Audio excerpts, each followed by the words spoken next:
Alam na nating lahat ang patungkol sa usap-usapan na may kinalaman sa pamilya Yulo. Ito ay naging paksa ng diskusyon sa social media. Isa sa mga taong sangkot ay si Chloe San Jose na isang psychology graduate. Bilang isang propesyonal, mahalaga ang paggamit ng kaalaman sa pagpapanatili ng mabuting relasyon, lalo na sa pamilya ng kasintahan.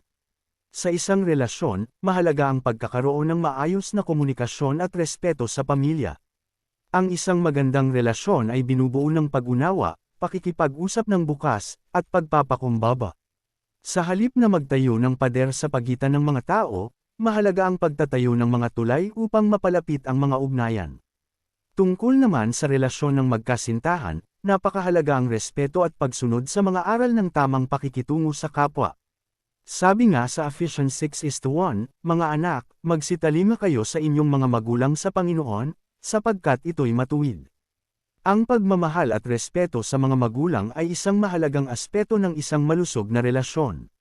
Sana'y maging bukas tayo sa posibilidad ng pagkakaayos at pag-unawa sa bawat isa, lalo na sa mga mahal natin sa buhay.